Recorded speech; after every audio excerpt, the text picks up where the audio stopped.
Open System Interkoneksi atau OSI adalah standar komunikasi yang diterapkan di dalam jaringan komputer.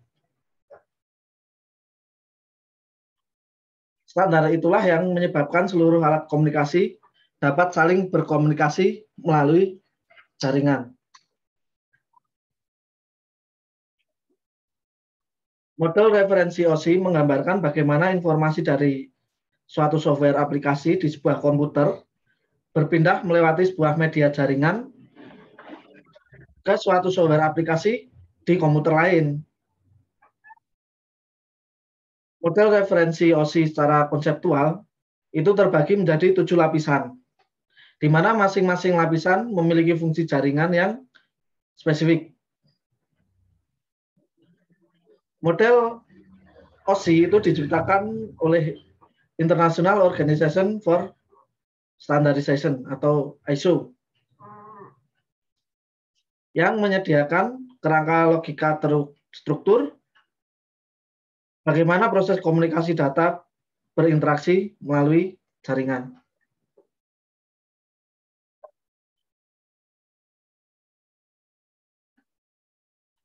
Ini adalah gambaran umum 7 layer OSI, dimulai dari physical layer, kemudian data link layer, kemudian network, kemudian transport, session, presentation, dan application. Untuk yang tiga layer dari bawah itu disebut media layer. Kemudian 4 layer berikutnya itu disebut host layer.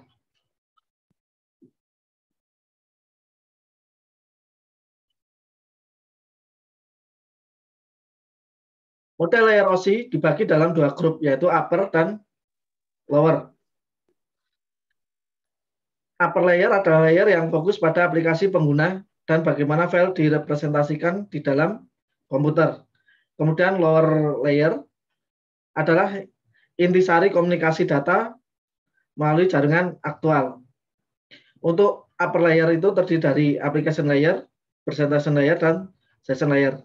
Sedangkan lower layer itu adalah transport layer, network layer, data link layer, dan physical layer. Itu adalah 2 grup layer. Untuk physical layer, itu adalah layer pertama dari OSI yang dimana posisinya terletak pada urutan paling bawah. Physical layer ini merupakan lapisan yang berhubungan dengan fisik. Physical layer ini berhubungan erat dengan fungsi persinyalan dan merupakan layer yang paling dekat dengan hardware atau perangkat keras jaringan secara fisik. Pada physical layer terdapat perangkat keras dasar jaringan yang terdiri dari network adapter, repeater, modem, dan network kabel. Jadi ini adalah gambaran umum dari physical layer. Ada kabel, baik itu nanti kabel LAN, kabel fiber optik, atau kabel yang lainnya. Kemudian network card atau LAN card ya, biasanya disebutnya LAN card. Kemudian repeater. Kemudian modem. Itu adalah contoh-contoh perangkat dari physical layer atau hardware-hardware yang ada pada physical layer. Kemudian layer berikutnya adalah data link layer. Data link layer ini berfungsi untuk menentukan bagaimana bit-bit data dikelompokkan menjadi format yang disebut sebagai frame. Selain itu, pada layer ini terjadi koreksi kesalahan, flow control, pengalamatan perangkat keras atau MAC address, dan menentukan bagaimana perangkat-perangkat beroperasi. Komponen yang termasuk dalam data link layer adalah switch dan bridge.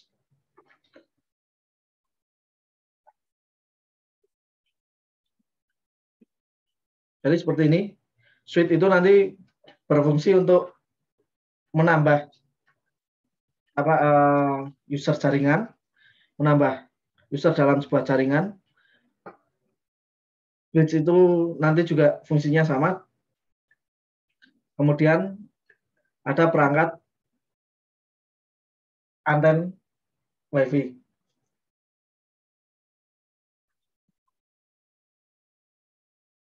Kemudian network layer berfungsi untuk menyediakan fungsi routing, sehingga paket dapat dikirim keluar dari segmen network lokal ke suatu tujuan yang berada pada suatu network lain. Selain itu, fungsi lain dari network layer adalah mendefinisikan alamat IP, membuat header untuk paket-paket, dan kemudian melakukan routing melalui interlocking. Komponen yang digunakan pada layer ini adalah router.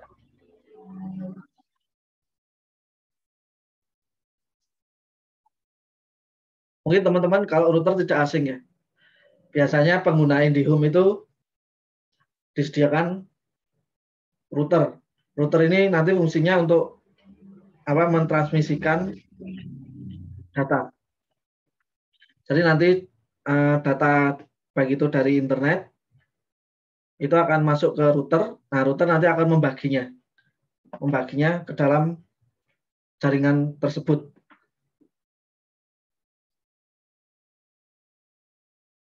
Kemudian yang keempat adalah transport layer.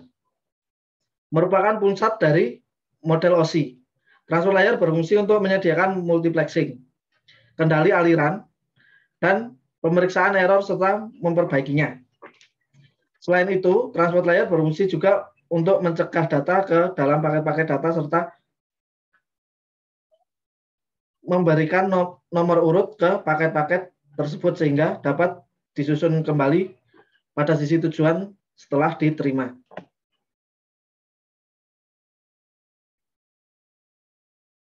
Contohnya seperti ini. Ini adalah contoh dari jaringan komputer sederhana antara dua komputer, di mana komputer satu akan mengirimkan data ke komputer kedua, begitu sebaliknya. Komputer dua dapat mengirimkan data ke komputer satu.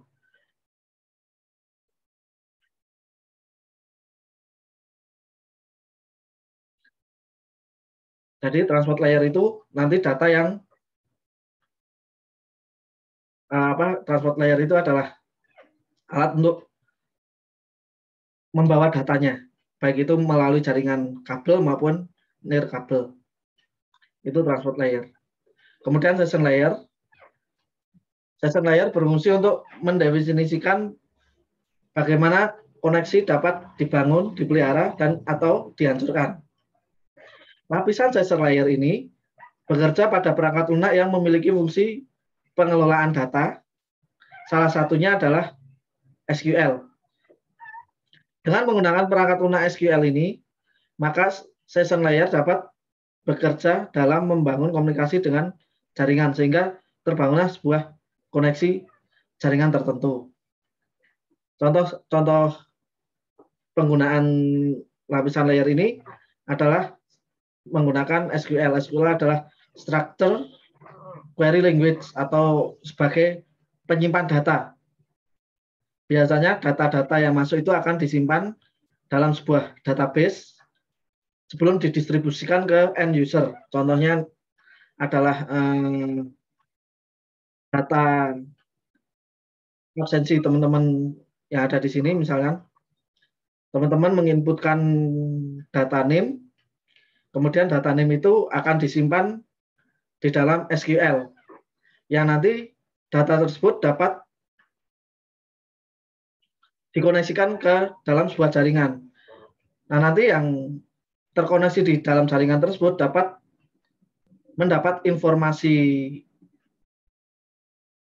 data mahasiswa dari NIM tersebut melalui SQL tadi.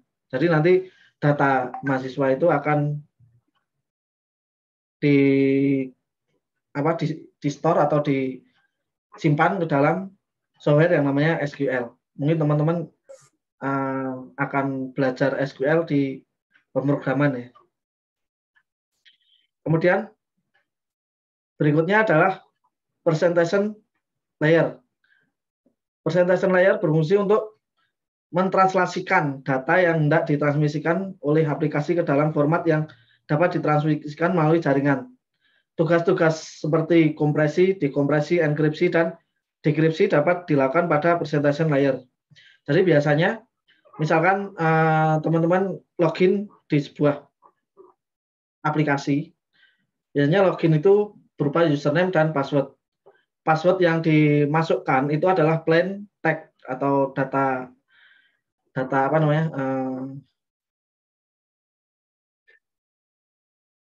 data mentah ya. Misalnya passwordnya adalah 123. Agar data tersebut tidak diintercept oleh hacker atau pencuri, maka data tersebut dienkripsi dulu. Yang tadinya passwordnya itu berupa angka 123 itu dirubah, dienkripsi menjadi data yang tidak terbaca oleh halayak umum. Misal data 123 itu nanti bisa berubah menjadi kombinasi huruf dan angka, misal seperti itu.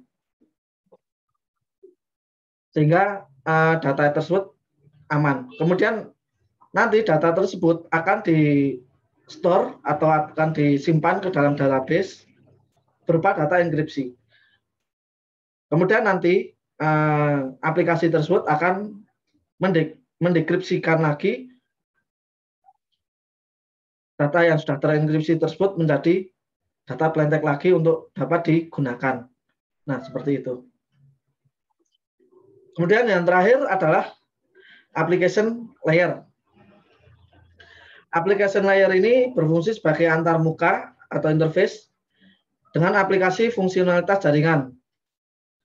Mengatur bagaimana aplikasi dapat mengakses jaringan dan kemudian membuat pesan-pesan kesalahan. Misalnya contohnya, misalnya kita mengakses sebuah alamat jaringan. Apabila terjadi kesalahan, maka akan biasanya di sebuah web tersebut akan menampilkan pesan error ya. Misalnya error 404 atau pesan error 500 atau 501 dan pesan-pesan yang lainnya itu berada di application layer. Jadi application layer ini nanti sebuah antarmuka atau aplikasi yang fungsinya untuk mengatur bagaimana kita dapat mengakses data tersebut. Misalnya kalau kita mengakses ke suatu program yang seharusnya kita tidak bisa masuk, nanti akan ada pesan forbidden misalnya seperti itu. Itu adalah application layer. Bagaimana akses data itu bisa bisa dipisah-pisah. Kemudian selain 7 layer OSI tersebut, yang tidak kalah penting dalam sebuah jaringan itu adalah TCP IP.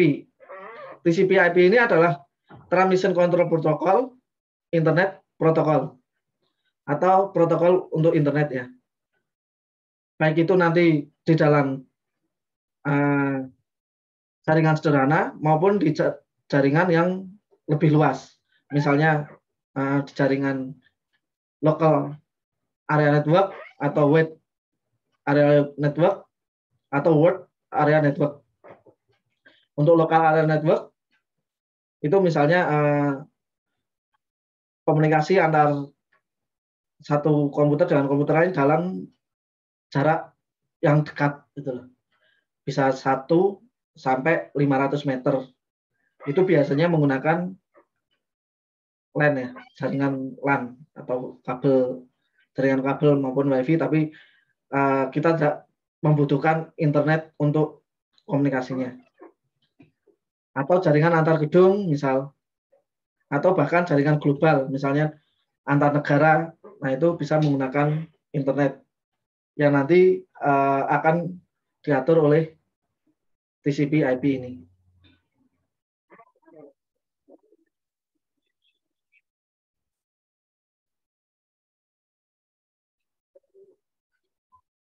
Protokol ini tidak dapat berdiri sendiri karena memang protokol ini berupa kumpulan protokol atau protokol suite.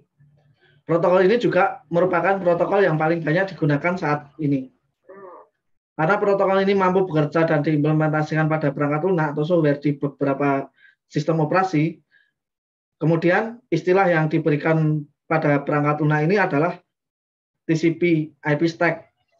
Jadi walaupun kita ini menggunakan beberapa jenis komputer, beberapa jenis sistem operasi, bahkan beberapa jenis gadget, namun kalau dalam satu jaringan kita dapat saling mengaksesnya. Jadi seperti itu. Misal kita akan mengakses komputer teman-teman menggunakan HP. Nah, kita cuma perlu menginstal sebuah aplikasi, misalnya aplikasi ShareIt atau aplikasi yang lainnya. Kemudian antara gadget dan komputer kita itu kita berikan IP yang satu area. Sehingga nanti keduanya akan bisa saling berkomunikasi. Nah, seperti itu. Ada pertanyaan sampai sini?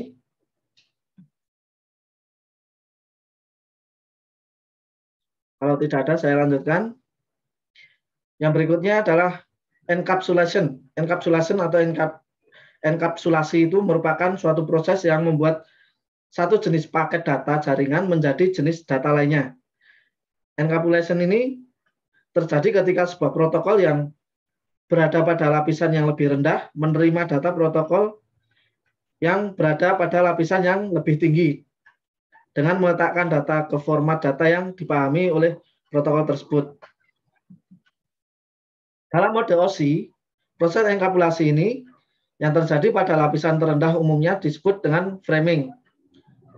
Lapisan data link dalam mode OSI ini merupakan lapisan yang bertanggung jawab dalam melakukan enkapsulasi data framing. Data framing sebelum dapat ditransmisikan ke dalam sebuah jaringan. Contohnya seperti ini. Misalnya kita punya data, kemudian data tersebut kita rubah menjadi sebuah data bit. Kemudian data bit itu akan diterjemahkan oleh data link. Kemudian data link nanti akan dipecah-pecah, kemudian diberikan ke network. Kemudian di network ini akan dibaca headernya. Kalau ketika headernya sama, maka akan diberikan ke transport layer. Kemudian di transport layer ini akan dicek header dari transportnya. Kalau headernya sama, maka proses berikutnya akan diberikan ke session layer. Session layer juga nanti akan mengecek session headernya. Kalau headernya sama, berarti diperintahkan untuk dilakukan penyerahan ke presentation layer. Kemudian di presentation layer juga akan dicek headernya. Kalau headernya sesuai, baru nanti akan diberikan ke application layer.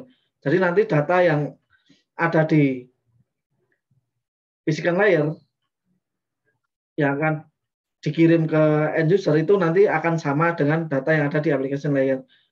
Kemudian data yang ada di physical layer itu nanti sama data link itu akan diberi header-header sesuai dengan layer-layer yang akan dilalui. Seperti itu. Beberapa jenis enkapsulasi itu ada beberapa ya. Contohnya frame Ethernet yang melakukan enkapsulasi terhadap datagram yang dibentuk oleh Internet Protocol. Yang dalam datagram tersebut juga melakukan enkapsulasi terhadap paket data yang dibuat oleh TCP atau UDP. Data yang dienkapsulasi oleh protokol TCP atau UDP tersebut merupakan data aktual yang ditransmisikan melalui jaringan. Kemudian frame Ethernet yang dienkapsulasi ke dalam bentuk frame asynchronous transfer mode atau ATM akan dapat ditransmisikan melalui backbone ATM. Jadi nanti ada data yang ditransmisikan sama dengan data aslinya. Jadi data aslinya itu akan dienkapsulasi menjadi frame Ethernet, nanti akan diterima secara secara utuh atau istilahnya itu secara penuh itu loh. Kemudian ada data nanti yang akan dienkapsulasi menjadi asynchronous transfer mode atau ATM. Jadi datanya nanti dipecah dan dikirimkan secara acak.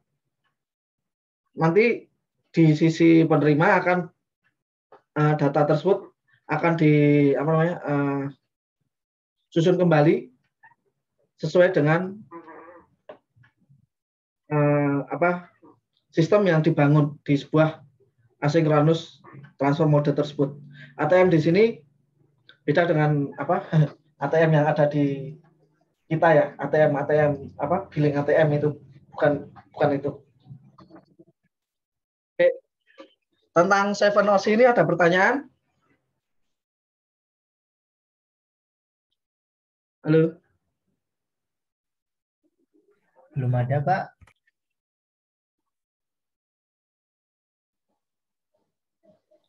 Kalau tidak ada, silahkan mulai buka paket tracernya. Paket tracer, silahkan.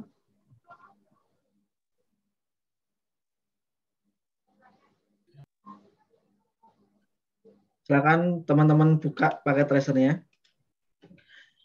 Di dalam paket tracer ini nanti ketika kita buka pertama kali akan ada blanknya, kosong. Itu adalah lembaran halaman kosong memang. Di situ nanti teman-teman bisa membuat instalasi jaringan. Jadi nanti teman-teman bisa membuat instalasi jaringan di sini. Untuk praktikum hari ini kita akan memperhatikan basic dari 7OC ya. 7OC sederhana yang terdiri nanti dari 2 buah PC dan 1 buah switch atau 1 buah router. Nah, di sini silahkan teman-teman membuat 2 buah PC, meletakkan 2 buah PC. Di bawah time ini ada network device. Teman-teman bisa tarik 1 buah PC dan tarik lagi PC yang lain. Secara default namanya adalah PC 0. Secara default nanti namanya adalah PC 0. Kemudian apabila kita akan menambah PC nanti namanya juga akan berubah lagi menjadi PC 1, PC 2 dan seterusnya. Di sini ya ada 2 buah PC, PC 0 dan PC 1. Kemudian nanti kita di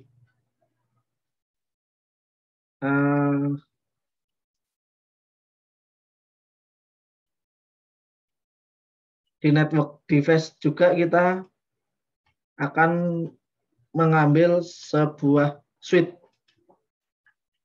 Ini adalah bentuk switch.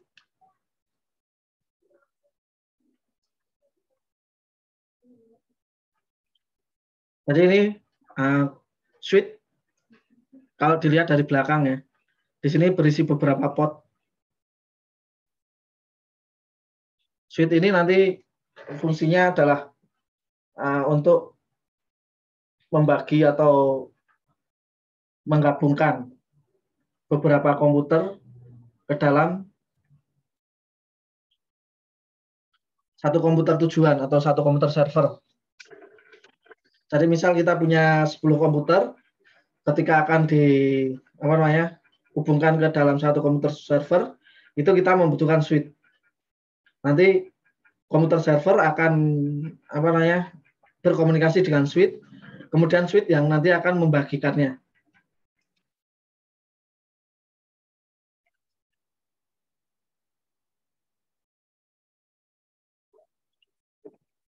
Nah, sudah terlihat di situ?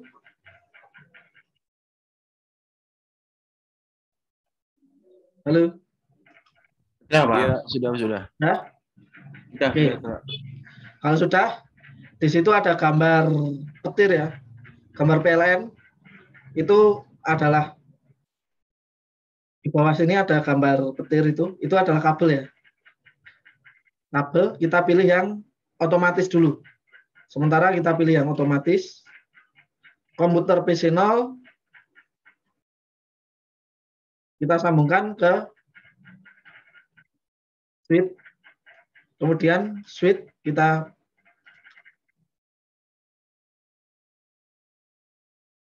koneksikan ke dalam komputer yang satunya. Jangan lupa di-save ya. Share screen-nya masih di itu, Pak. PDF, Pak. Oh, share screen-nya masih PDF. Sorry. Oke. Saya ulang ya.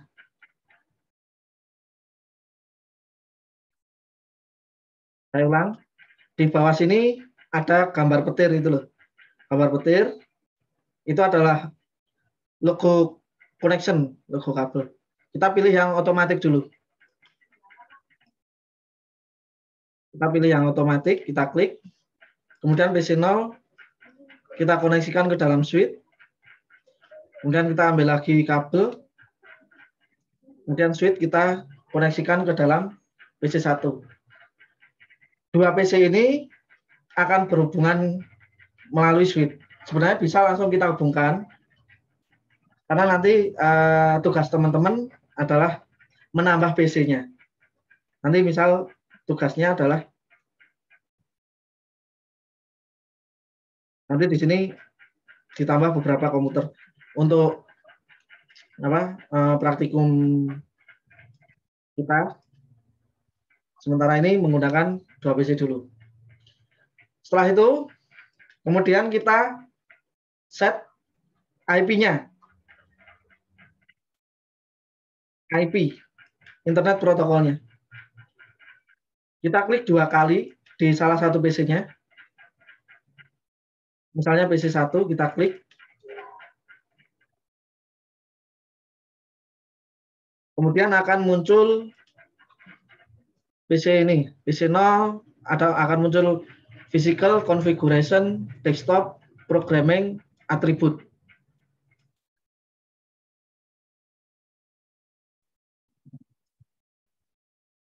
Physical config.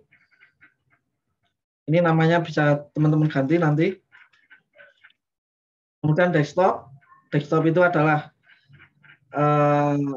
aplikasinya yang ada di dalam PC nanti. Kemudian programming. Kemudian atribut. Sementara kita klik desktop dulu. Kita klik yang IP configuration. IP configuration di sini.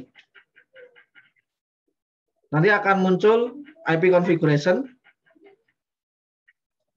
Ada interface sama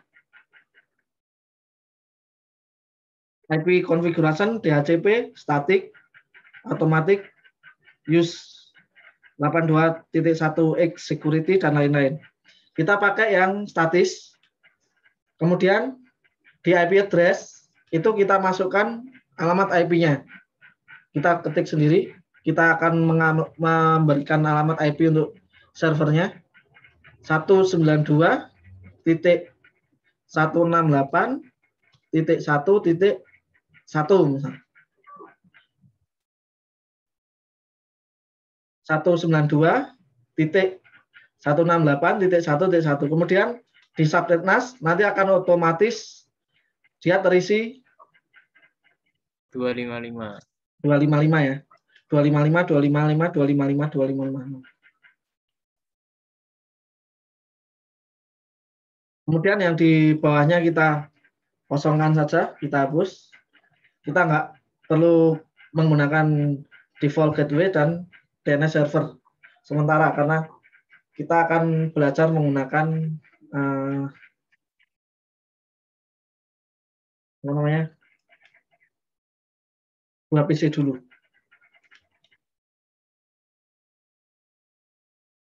Oke, kalau sudah kita close, kemudian kita isi IP yang komputer 2 192.168.1 misalnya .2 misal. Tidak boleh sama ya. Bawahnya kita hapus dulu.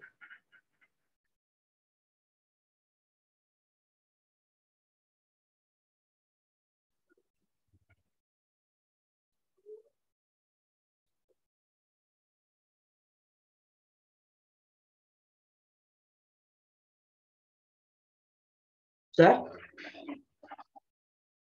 Pelan-pelan aja ya.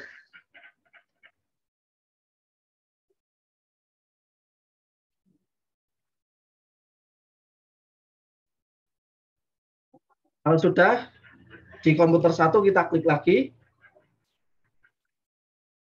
Kemudian kita simulasinya menggunakan, misalnya kita menggunakan Windows ya.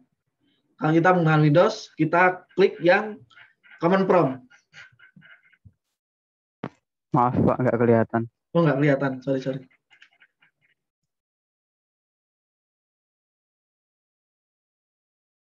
Sama kayak tadi, klik pada PC 0, kemudian pilih desktop. Di sini ada dial-up, terminal, command prompt, web browser. Kita pilih yang command prompt karena simulasi kita ibaratkan menggunakan OS Windows ya. Kita klik command prompt. Nah, keluar seperti ini. Kita tes dengan ping 192.168.1.2.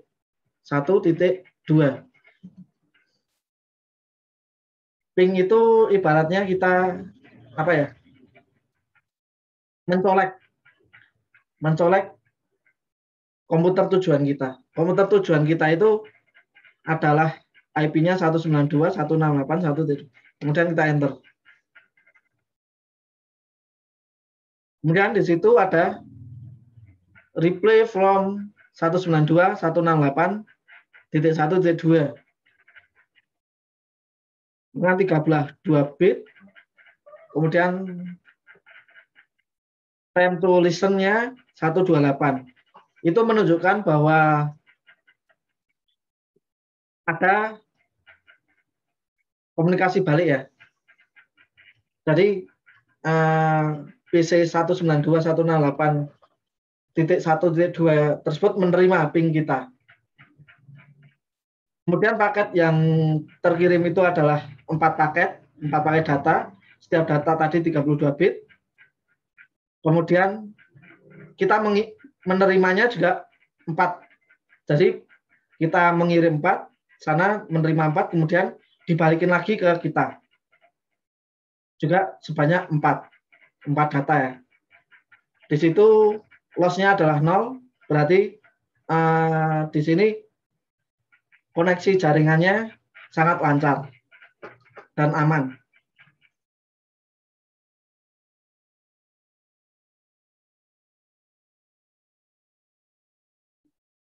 Kemudian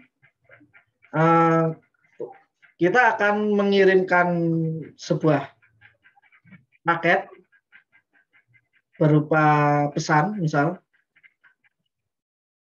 di bawah menu itu ada 2 simbol apa namanya?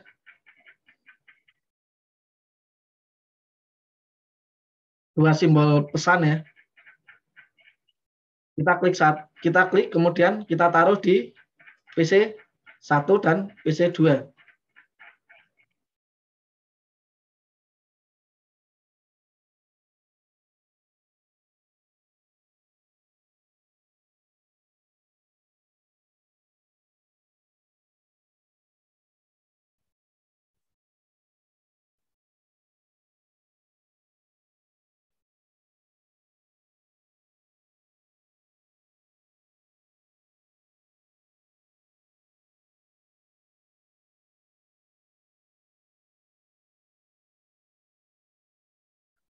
Oke. Kita taruh di PC1 dan PC2 ya. Kemudian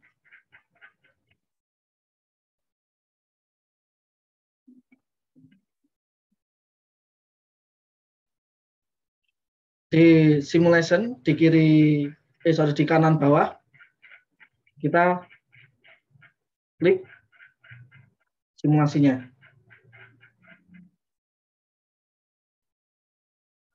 Kita jalankan simulasinya di situ. Nah, di situ bisa kita lihat bagaimana paket data tersebut dikirim. Jadi kedua-duanya saling mengirim data, kemudian diterima oleh switch. Dari switch tersebut kemudian dikirimkan ke tempat tujuan.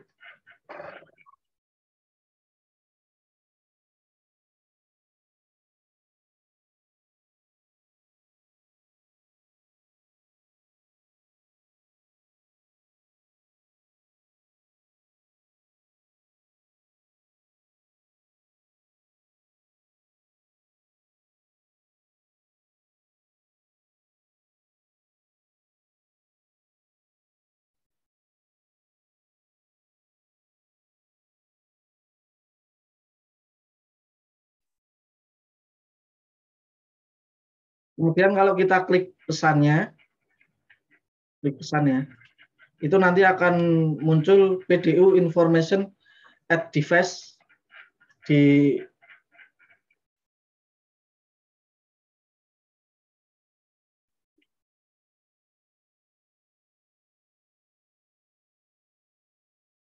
sini kita akan melihat OSI model di PC1.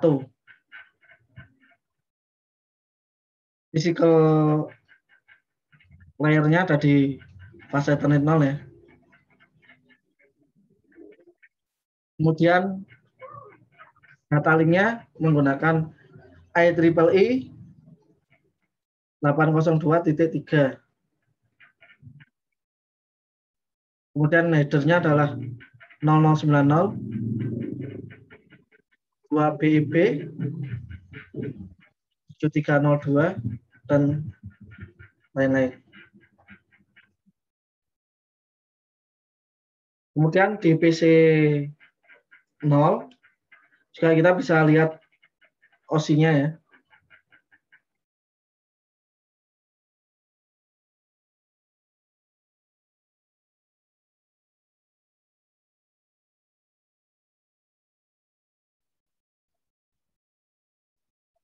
Oke, jangan lupa di save.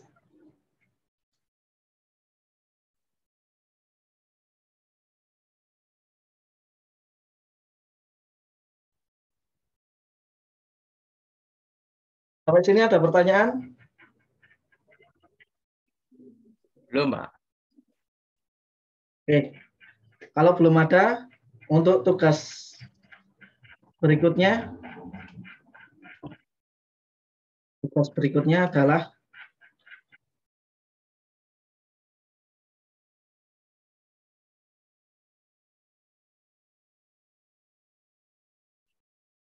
membuat jaringan komputer ini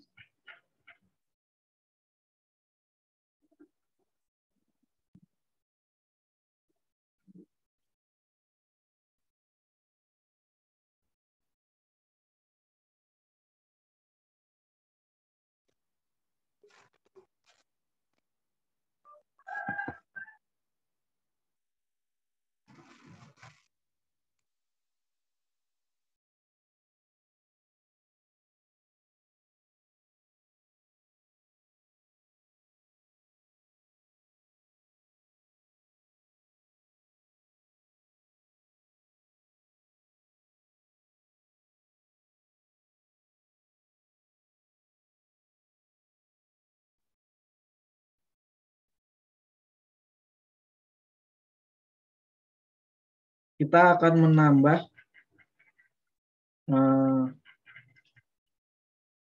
Maaf, Pak, nggak kelihatan.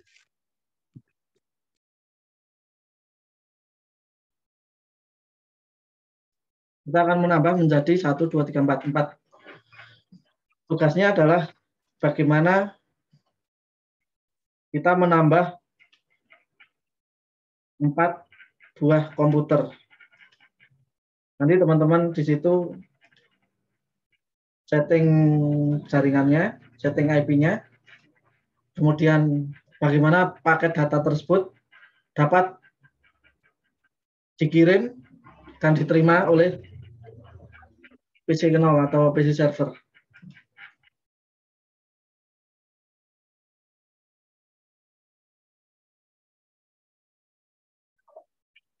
Ada pertanyaan sampai sini? Maksudnya gimana Pak? Coba ulangi lagi Pak.